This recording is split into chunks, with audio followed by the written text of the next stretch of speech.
उपमुख्यमंत्री एकनाथ शिंदे यांचा आज कल्याणमध्ये कार्यकर्ता मेळावा आहे। मात्र या मेळाव्या अगोदरच इच्छुक उमेदवाराचा या ठिकाणी शक्ती प्रदर्शन सुरू आहे।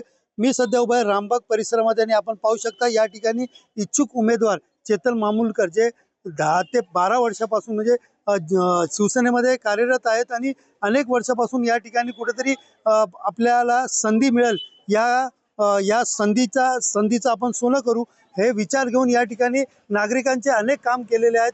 मात्र तरी देखील येणाऱ्या स्थानिक स्वराज्य संस्थेच्या निवडणुकीच्या पार्श्वभूमीवर कुठेतरी त्यांना डावळलं जात आहे असा आरोप करत या ठिकाणी स्थानिक महिला असतील, महिला कार्यकर्त्या असतील आणि ते स्वतः या ठिकाणी शक्ती प्रदर्शन करत आज उपमुख्यमंत्री एकनाथ शिंदे यांना निवेदन देणार असल्याचं सांगितलं जात आहे। नेमकं काय त्यांची खंत आहे आणि नेमकं हा शक्ती प्रदर्शन काय आहे हे जाणून घेण्यासाठी आपल्यासोबत इकडचे इच्छुक उमेदवार चेतन मामूलकर आहेत।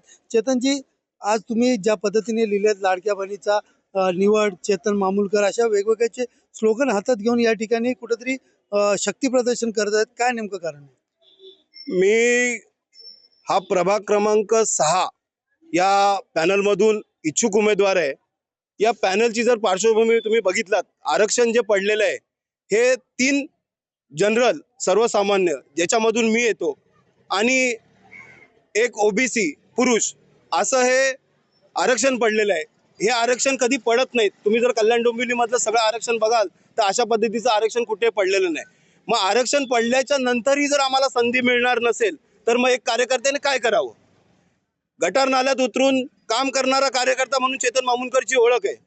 पक्षाने सर्वे करावा, सर्वे करून जर त्याच्यामध्ये चेतन मामूलकरचं नाव नसेल तर पक्ष जे सांगेल ते मी ऐकायला तयार आहे।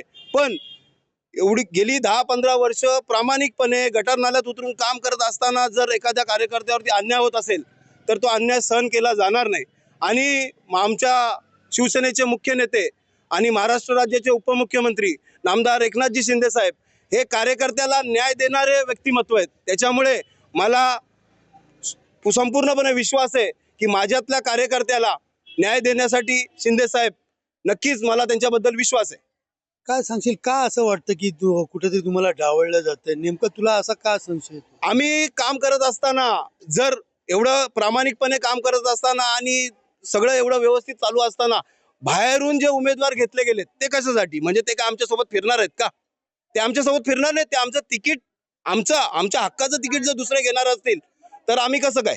याची पुढची भूमिका काय असणार? आज तुम्ही नेमकं काय करणार आहेत आणि त्यानंतरही नाही दिलं तर तुमची भूमिका काय? सगळ्यांना सगळे पर्याय उपलब्ध आहेत आणि माझी जनता, मायबाप, नागरिक मला जे सांगतील, आज नागरिकांनी मला बोललेले आहेत की हे सगळं आम्हाला माहित नाही, आम्ही शिंदे साहेबांकडे बोलणार, आमच्या कार्यकर्त्याला न्याय द्यायला पाहिजे, आमच्या कार्यकर्त्याला तिकीट द्या।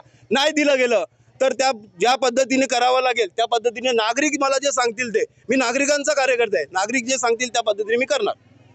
आपण पाहतो या ठिकाणी ज्या महिला आहेत, स्थानिक नागरिक आहेत, यांनी सरळ या ठिकाणी लिहिलं आहे की लाडक्या बहिणीची निवड चेतन मामूलकर, आमच्या हक्काचा कार्यकर्ता, अशाचे पोस्टर या ठिकाणी ठेवले आहेत।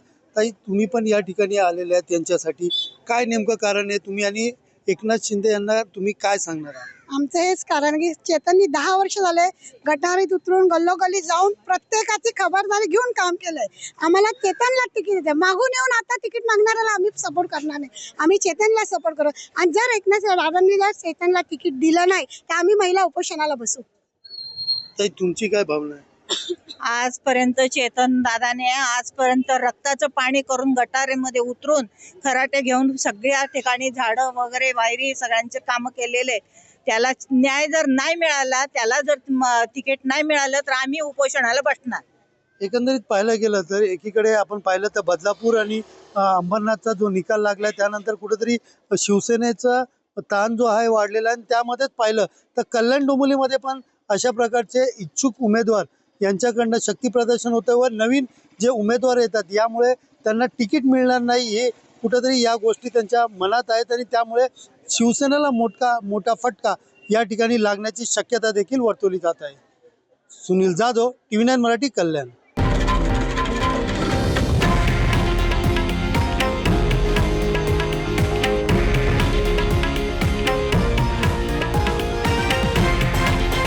हे आहे देशातील नंबर 1 न्यूज नेटवर्क आणि आपण पाहत आहात TV9 मराठी, एकमेव।